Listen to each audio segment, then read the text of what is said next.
Hello bachcho, let's see this question. The question says coordination compounds have great importance in biological systems.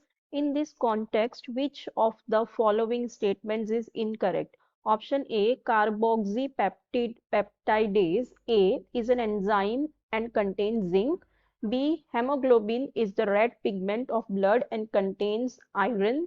C, cyanocobalamin is B12 and contains cobalt. C. Chlorophylls are green pigments in plants and contain calcium. So यहाँ पे हमारे पास कुछ statement दी हुई है about coordination compounds और हमें ये बताना है कि ये कौन सी स्टेटमेंट है जो इनकरेक्ट है। ठीक है, तो हम देखते हैं स्टेटमेंट 1 दिया हुआ है that carboxy peptidase A is an enzyme and contain zinc. So yes, ये स्टेटमेंट बिल्कुल ही करेक्ट है। कार्बोक्सी पेप्टिडेज ए ये एक तरह का एंजाइम होता है, जैसे हमने नाम से ही दिख रहा है, एज है इसके आगे, मतलब ये एक एंजाइम है। और ये एंजाइम क्या होता है? जिसके अंदर जिंक होता है। ठीक है, इसमें जिंक प्रेजेंट होता है, तो इट कंटेन्स जिंक। तो ये स्टेटमेंट हमारी बिल्कुल करेक्ट है।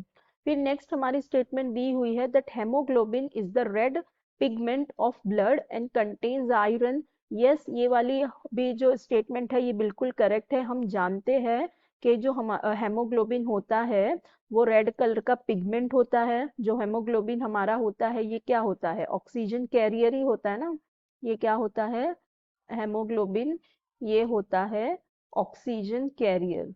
ठीक है, ऑक्सीजन कैरियर का काम करता है ये हमारी बॉडी के अंदर, और ये रेड कलर का पिगमेंट होता है और इट कंटेन्स आयरन। ठीक है, तो ये आयरन का ही होता है, इसमें सेंट्रल एटम आयरन होता है, फिर इस तरह से इसके पास कॉम्प्लेक्स बनता है। ठीक है, इस तरह का। तो ये वाला स्टेटमेंट भी बिल्कुल करेक्ट है। नेक्स्ट स्टेटमेंट हमसे ये कह रही है cyanocobalamin is B12 and contains cobalt. तो ये वाली स्टेटमेंट भी हमारी बिल्कुल करेक्ट है। यहाँ पे ये जो सायानोकोबालामिन इज ये होता है B12 एंड कंटेन्स कोबाल्ट, इसके अंदर कोबाल्ट प्रेजेंट होता है।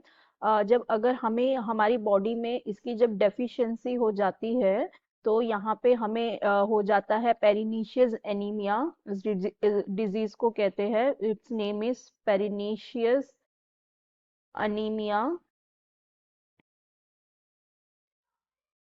ठीक है, इसमें होता क्या है कि जो हमारी बॉडी है वो B12 को एब्जॉर्ब नहीं कर पाती। ठीक है, body unable to absorb B12। ठीक है, इस B12 को एब्जॉर्ब नहीं कर पाती, जिसकी वजह से वो डायरेक्ट हमारे इम्यून सिस्टम के ऊपर अटैक करती है हमारे ब्लड रेड ब्लड सेल में। ठीक है, तो ये वाली स्टेटमेंट भी बिल्कुल करेक्ट है। फिर नेक्स्ट स्टेटमेंट पे हमसे ये कहा गया है that chlorophylls are green pigments in plants and contain calcium. अब देखो, ये तो बिल्कुल सही है कि जो क्लोरोफिल होता है ये ग्रीन कलर का पिगमेंट होता है जो प्लांट में पाया जाता है, ये तो सही है। लेकिन यहाँ लिखा है इट कंटेन्स कैल्शियम, जो कि रॉन्ग है, क्योंकि जो क्लोरोफिल होता है ये प्लांट के अंदर पाया जाता है। ये एक ग्रीन कलर का पिगमेंट होता है, ग्रीन कलर का पिगमेंट होता है प्लांट में। और ये किसका होता है? It contains magnesium. ठीक है, ये कैल्शियम का नहीं होता, मैग्नीशियम का होता है। तो ये स्टेटमेंट हो गई हमारी रॉन्ग और हमें इनकरेक्ट वाली ही बतानी थी, तो हमारा करेक्ट ऑप्शन हो जाएगा option D. So I hope you understood it well. Best of luck, thank you.